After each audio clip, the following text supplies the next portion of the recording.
Hola chicos, muy buen día para todos. Espero que estén muy bien. Bueno, vamos a continuar con nuestro tema. Vamos a cerrarlo de alguna forma si quieren, porque llegamos a lo que quería llegar, que es hablar bien de, de la protección de dispositivos de maniobra. Estuvimos hablando un poco, vamos a hablar ahora bien de la protección que nos exige la norma. ¿Sí? Si se fijan, yo estoy en la página 49. Presten atención que este documento está más actualizado que el que les pasé por primera vez, ¿sí? Así que para guiarse, descárguense el nuevo, ¿sí? Yo les digo 49 porque me guío en la página del lector, ¿sí? Según el documento es la 41, pero bueno, yo les digo para que se guíen. Nos habla de cuáles son las medidas obligatorias y recomendadas de protección que tenemos que tener en la norma, ¿sí?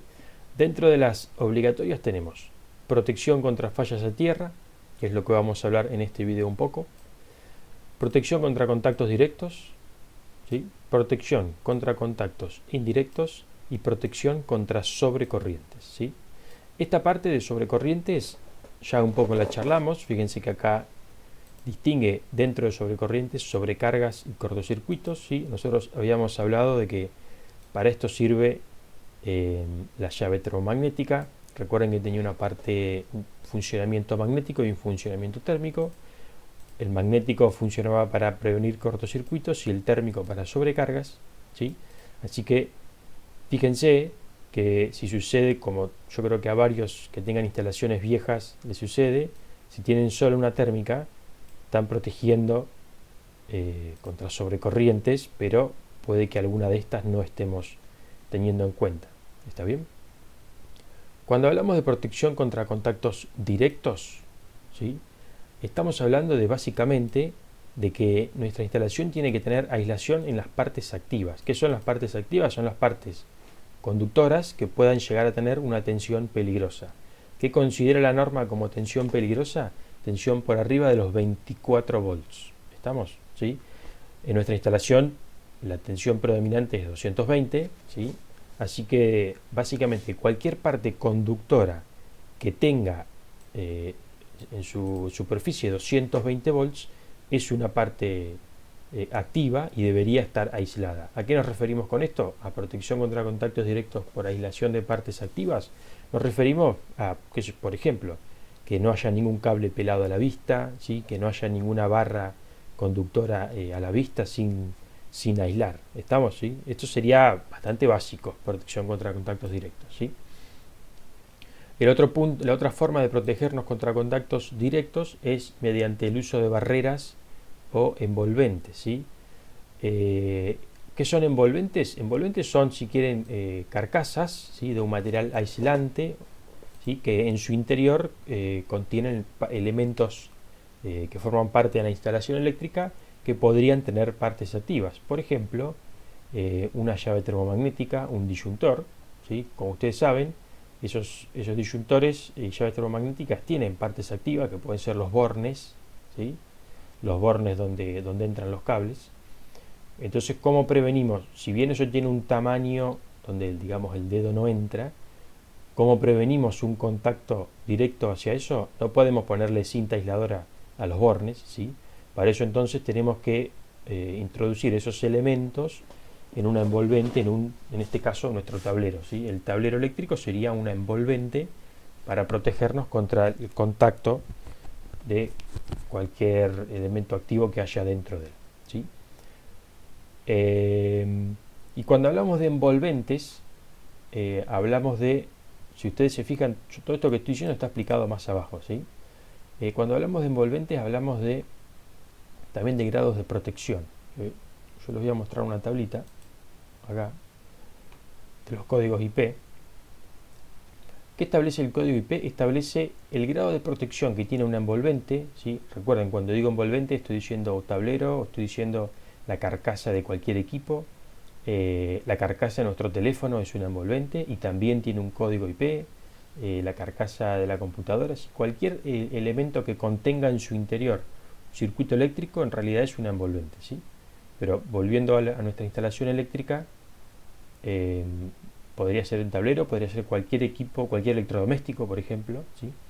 Y el código IP me dice qué protección tiene esa envolvente frente a líquidos, perdón, a sólidos, que es el primer dígito, y frente a líquidos, si quieren, que es el segundo dígito. ¿Estamos? Tal vez ustedes hayan escuchado alguna vez hablar de IP56, IP65, IP68, IP69. No sé si recuerdan, voy a lo que creo que alguna vez han escuchado. Hace unos años salió un teléfono de Samsung, me parece, que en la propaganda lo metían al agua y le daban lluvia y no le pasaba nada, y la propaganda decía que tenía IP, no me acuerdo el número en este momento, pero creo que era IP69 o una cosa así. Bueno, justamente, si por ejemplo tenemos una envolvente que tiene IP68, que es lo que tengo, máximo que tengo en esta tabla, ¿sí? Fíjense que IP, el primer 6 quiere decir que es a prueba de polvo, ¿sí? Es que es estanco, ¿sí? Es decir, que no va a ingresar ninguna partícula de polvo, ¿sí? Y si lo vemos de esta forma, dice protegido contra el ingreso o contacto de una herramienta o conductor inferiores a 1 milímetro, es decir, que en ese envolvente no va a entrar ninguna partícula de polvo ni ningún elemento de 1 milímetro. ¿Está bien? Y el 8, el segundo dígito 8, fíjense que dice que está protegido contra ingreso de agua durante una inmersión permanente superior a 15 centímetros. ¿Estamos? Entonces tenemos diferentes niveles. Por ejemplo, si tenemos un equipo IP24, por ejemplo, el primer dígito, el 2, quiere decir que está protegido contra el ingreso de objetos con diámetros de hasta 12,5 milímetros. Es decir, que cualquier, supongamos que tengo, no sé, un electrodoméstico, sería medio peligroso, pero supongamos, un electrodoméstico con IP24, ¿no? Entonces, ¿qué quiere decir? El 2 quiere decir que cualquier elemento que yo agarre que sea mayor de 12,5 milímetros, menor, hasta 12,5 milímetros, no va a ingresar, digamos, no va a tocar ninguna parte interna del electrodoméstico. ¿Estamos? ¿Sí? Eso es lo que me protege. Si agarro algo menor, sí va a entrar. ¿Estamos? Y es peligroso. Y el 4 del segundo número, fíjense, protegido contra el ingreso de agua en forma de salpicadura, cualquier dirección, ¿sí? Es decir, que este dispositivo no se podría sumergir. Si yo lo sumerjo, entra agua en su interior. ¿Estamos? Entonces, hay muchas combinaciones posibles, pero a lo que yo voy con esto es que la norma establece, y se los digo porque yo quiero que ustedes lean esto después en detalle, la norma establece ciertos grados de protección mínimo para las envolventes, depende la ubicación donde esté. ¿Está bien? Bueno, y adicionalmente, dice la norma, para cumplir la protección contra contactos directos, habla del uso del disyuntor diferencial. ¿Estamos? Es decir, si falla alguna de estas dos que les nombré anteriormente, que es aislación de partes activas y barreras o envolturas, tenemos como componente adicional un diferencial que también nos va a proteger. ¿Estamos? Ya repito, esto que estoy diciendo está todo acá abajo, ¿sí? Está todo acá. Así que si hay algo que... como siempre, yo se los digo muy de forma introductoria, pero lo tienen todo acá, exactamente lo que digo lo tienen acá, ¿sí? No hay nada que yo esté inventando. Luego habla de contactos indirectos, ¿sí? ¿Qué requisitos debemos tener para tener protección contra contactos indirectos? Una de las opciones, o de los requerimientos mejor dicho, es usar equipos o dispositivos electrónicos y canalizaciones con aislación clase 2, ¿sí? ¿Qué es la aislación clase 2? Yo les voy a dar un ejemplo de qué es la aislación clase 2. Vamos a subir una fotito que yo saqué hoy. La aislación clase 2 básicamente es un equipo o una canalización de aislación clase 2 o aislamiento reforzado, que lo que me está diciendo es que tiene doble aislación respecto a sus partes activas, ¿sí? Yo acá esta foto le saqué a un juego de parlantes que tengo acá en mi casa, que ese juego de parlantes es de madera y de plástico, y si se fijan no tiene prácticamente ninguna parte metálica. Acá eso es lo que se ve de atrás, ¿no? Pero adelante tampoco, no tiene parte metálica. salvo estos conectores de acá, pero que están aislados. Es decir, no hay forma, sin que yo lo desarme o lo destruya a este parlante, no hay forma que yo con mi mano o con alguna herramienta que yo toque alguna parte activa. ¿Está bien? No hay forma, ¿sí? O incluso si internamente llegase a haber alguna falla, ¿sí? Esto va a 220, ¿sí? Fíjense que acá dice, si internamente llegara a haber alguna falla, ¿sí? El fabricante me asegura que ninguna parte que yo pueda tocar va a tener la tensión de la falla. Supongamos que el cable de 220 se corta acá adentro, el fabricante me dice que yo no corro riesgo de tocar la madera o el plástico y que nunca voy a tocar esa tensión de 220 volts. Eso quiere decir aislación clase 2, es decir, que tiene una aislación reforzada. ¿Cómo me doy cuenta? Con este simbolito que tenemos acá, ¿sí? Que si se fijan es como si fuera un cuadradito y afuera otro cuadradito. Esas serían las dos capas de aislación simbólicamente que tiene el dispositivo. ¿Estamos? Diferente es el caso, por ejemplo, de un lavarropas, ¿sí? Un lavarropas que tiene carcasa metálica, ¿sí? Si llega a haber alguna falla interna en el lavarropa, ¿sí? Es muy probable que la carcasa metálica quede cargada con 220 volts. Entonces ahí no tengo doble aislación. ¿Está bien? Tengo aislación clase 1 o clase 0 tal vez, ¿sí? Habría que ver el tipo de lavarropa. Pero ahí sí el fabricante me dice, mira, si falla algo adentro del lavarropa, es probable que la carcasa, porque es metálica, porque es de un material conductor y no está aislada, no tiene doble aislación, es probable que la carcasa quede cargada y estamos en problemas. ¿Estamos? ¿Qué sucede con los dispositivos de aislación clase 2? Como estos dispositivos, les repito y insisto, tienen doble aislación y el fabricante me dice, por más que falle adentro, vos nunca te va a dar una patada, diciéndolo vagamente. El cable, que acá en la foto no se ve, pero los cables de conexión al enchufe de los dispositivos de aislación clase 2 generalmente no tienen puesta a tierra. ¿Está bien?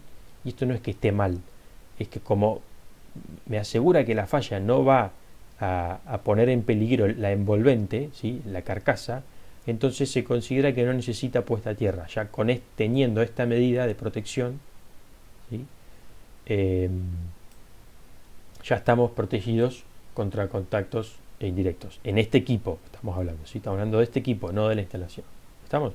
Entonces, método 1 para protegernos contra contactos indirectos, utilizar dispositivos de aislación clase 2. ¿Sí? Obviamente no todos son de aislación clase 2, la mayoría no lo son.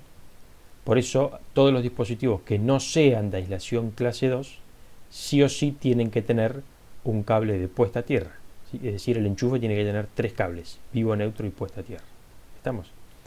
Si un dispositivo de aislación distinto a clase 2, clase 0, clase 1, que en su enchufe tiene conexión a puesta a tierra y nosotros no usamos esa conexión, es decir, colocamos un adaptador, ese equipo es muy peligroso, ¿sí? Porque puede tener alguna parte de la si hay una falla interna, alguna parte de la carcasa puede quedar activa y si yo toco me va a dar una linda patada.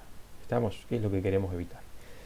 El otro punto para protegernos contra contactos indirectos, es mediante el corte automático de la alimentación cuando suceda una falla de este tipo, ¿sí? Que eso es lo que vamos a ver ahora, que se sucede con la combinación de ciertos elementos, ¿sí? Vamos a eso entonces. Que para eso, no, esto no. Tenemos este esquema. Este esquema que tenemos acá está en la norma, yo se lo voy a mostrar para que me crean. Está en una de las primeras páginas, que es el esquema de conexión a tierra obligatorio que establece la norma, ¿sí? Página 15 o 7. El esquema de conexión a tierra obligatorio que lo establece la norma, que se llama esquema TT. ¿Estamos? Existen varias formas de hacer la puesta a tierra, pero en la instalación de nuestra casa la obligatoria es la TT, no puede ser de otra forma, ¿sí? ¿En qué consiste la TT? Hombre, TT. Yo pongo así, esquema de conexión a tierra TT, ¿sí? Por eso la abreviación. ¿En qué consiste este método? Bueno, se llama TT porque el sistema tiene que estar compuesto por dos tomas a tierra, ¿sí? La primera toma a tierra, que fue lo que les mencionaba en el video cuando hablamos de la cooperativa eléctrica, de los transformadores y eso, fíjense, en este esquema, esto que tengo acá representaría mi transformador. ¿Se acuerdan que hablamos? Este sería el primario del transformador, ¿sí? Que tiene una conexión triángulo. Acá entra, digamos, la tensión en tres cables, trifásica, que probablemente sea de 13.200 volts. Este sería el transformador que tenemos en el barrio, ¿sí? Yo ayer les mostré unas fotos en Google Maps. Este sería el transformador del barrio, ¿sí? Que el primario, dijimos, tiene tres cables, porque está en triángulo, y el secundario tiene cuatro, ¿sí? 1, 2, 3, 4, porque está en estrella, ¿sí?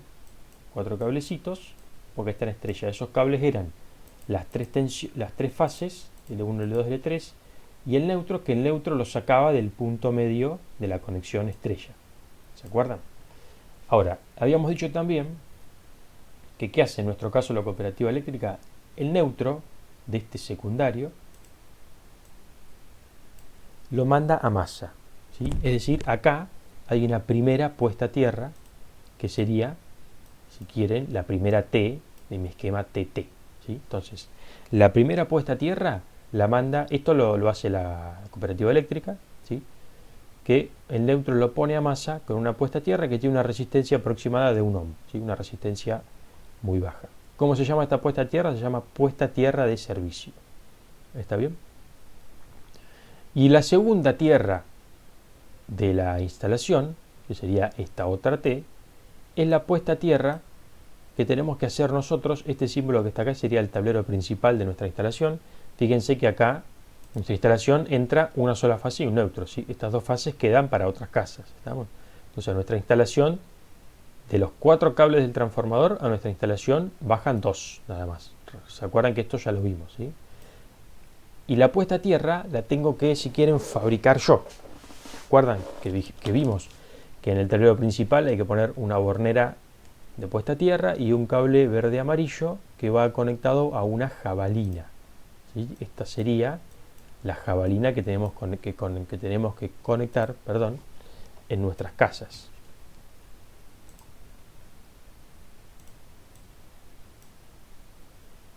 Vamos a ver si Google me deja, no mucho, ¿sí? Esta sería la jabalina que tenemos que conectar en nuestras casas. Que esa puesta a tierra se va a llamar puesta a tierra de protección y tiene que tener una resistencia menor o igual a 40 ohms, ¿sí? Y dijimos que de esta jabalina va a salir el cable verde amarillo que tiene que recorrer toda la instalación, que lo llamábamos PE, ¿sí? Y después de ahí, después de esa puesta a tierra, ahora sí tengo en mi instalación 3 cables, ¿sí? Vivo, neutro y PE. Fíjense que esta puesta a tierra de protección tiene que ser totalmente independiente de la puesta a tierra de servicio. Es decir, si yo hago el recorrido, la puesta a tierra de servicio para la cooperativa eléctrica es el neutro, ¿sí? Para la cooperativa eléctrica es lo mismo. Pero para nosotros no puede ser el neutro la puesta a tierra, ¿sí? Ese sería otro esquema que no es el permitido en nuestro país. ¿Está bien? Es decir, nuestro conductor de protección está eléctricamente aislado, ¿sí? De la puesta a tierra de la cooperativa eléctrica, ¿sí? Son dos puestas a tierras completamente aisladas. Lo único que tienen en común, si quieren, es que las dos están conectadas a tierra. Recuerden que por qué se conecta a tierra, para tener como referencia la tierra, ¿sí? Una referencia de 0 volts, ¿sí? Por eso es que el neutro se tira a tierra. Bueno, entonces, este es el esquema obligatorio que hay que tener de puesta a tierra en las instalaciones eléctricas de inmuebles según la AEA. Ahora vamos a analizar qué pasa cuando sucede alguna falla. Vamos a suponer, cuando yo conecto algún equipo a mi instalación, es una carga que va, yo dibujo una resistencia, pero bueno, aproximadamente una resistencia puede representar cualquier consumo, cualquier electrodoméstico, cualquier aparato, va entre vivo y neutro, ¿sí? Y dijimos que esto tiene una envolvente, que va a aislar las partes activas.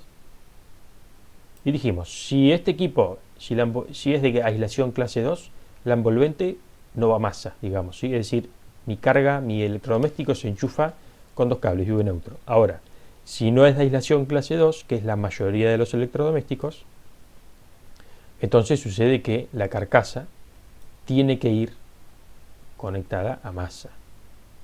¿Está bien? ¿Sí?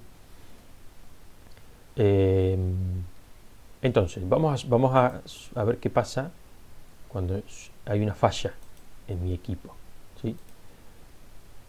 Los tipos de fallas que hay, dijimos, si yo tengo una falla entre vivo y neutro, es decir, si por algún motivo se cortocircuita esta resistencia, tengo un cortocircuito, ¿sí? Y va a saltar la llave electromagnética, ¿sí? Es decir, el recorrido de la corriente va a seguir siendo el tradicional, digamos, la corriente va a venir por acá, entra la resistencia y vuelve por el neutro, va a ser una corriente tan grande que va a hacer saltar la térmica, ¿sí? Si tengo una sobrecorriente, lo mismo, el recorrido de la corriente es el mismo. Ahora, vamos a ver qué pasa si hay una falla interna en el equipo, ¿sí? Y esa falla interna genera que mi carcasa se ponga en contacto. Mi carcasa se ponga en contacto con la fase, por ejemplo. Esto es una falla que puede suceder, ¿sí? Se puede o quemar adentro algún elemento, o pelar un cable, o salir un cable, y queda el cable tocando la carcasa, ¿sí?, de nuestro equipo. ¿Cómo va a ser el camino de la corriente en ese caso? Ustedes fíjense, la corriente va a venir por esta fase, va a venir por acá, y fíjense ahora qué sucede. Mi fase está en contacto con la carcasa, y la carcasa va a masa, y yo les pregunto, ¿qué potencial tiene teóricamente la puesta a tierra, masa, digamos? Tiene un potencial cero, tiene una resistencia muy baja, pero tiene resistencia, pero tiene un potencial cero, ¿sí?, que le va a convenir más a la corriente pasar por todo el equipo y volver a neutro que pasar por masa. Entonces la corriente, el camino que va a hacer, se va a venir por acá, ¿sí?, va a ir a masa,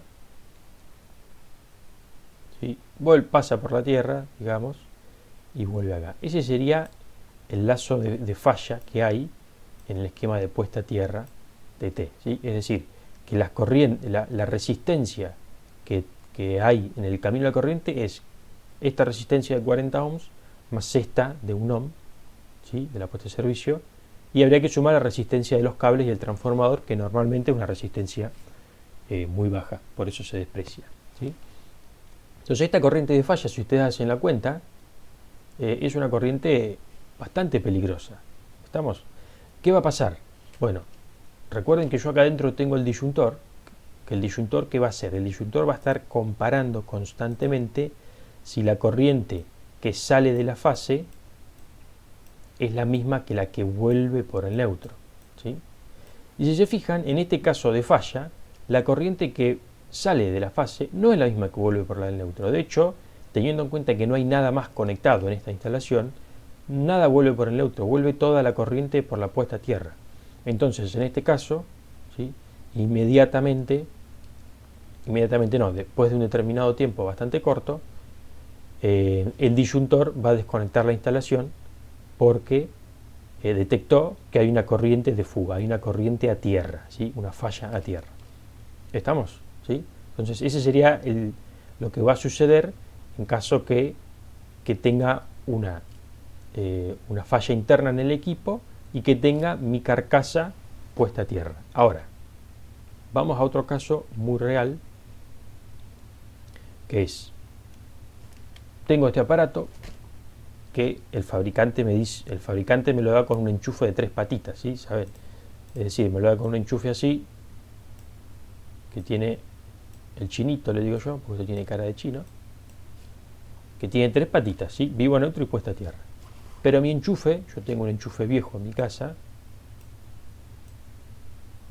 ¿sí?, que tiene 2 patitas nomás, ¿sí?, más o menos. Entonces, ¿qué pasa? Como la tengo re clara, me compro un adaptador de 3 a 2, ¿sí?, y mi dispositivo, que originalmente venía con 3 patitas, lo voy a conectar con 2 patitas total, decimos nosotros, es lo mismo, va a funcionar igual. Las 3 patitas están para hacerme gastar plata. Entonces, ¿qué va a pasar?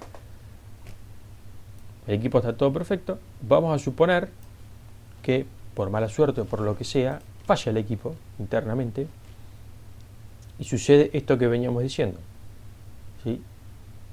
El vivo queda a mi carcasa, que como este dispositivo no es de aislación clase 2, no tiene doble aislación, es decir, se rompió la primera aislación, queda la carcasa. Bueno, ¿qué va a pasar? Va a pasar si yo hago nuevamente la circulación de la corriente va a venir por el vivo, va a venir por acá, y acá la corriente no va a ir a la carcasa, porque la carcasa, digamos, no tiene un potencial definido, ¿sí? Entonces, el dispositivo va a funcionar normalmente, ¿sí? La corriente va a venir por acá. El dispositivo funciona, perfecto. Ahora, ¿qué pasa? Yo pregunto, ¿qué tensión tengo en la carcasa? ¿Qué tensión tengo en la carcasa respecto a masa? Que masa es el piso, ¿sí? Yo estoy parado normalmente en un potencial de 0 volts. Entonces yo voy a poner acá un tipito, que podríamos ser cualquiera de nosotros.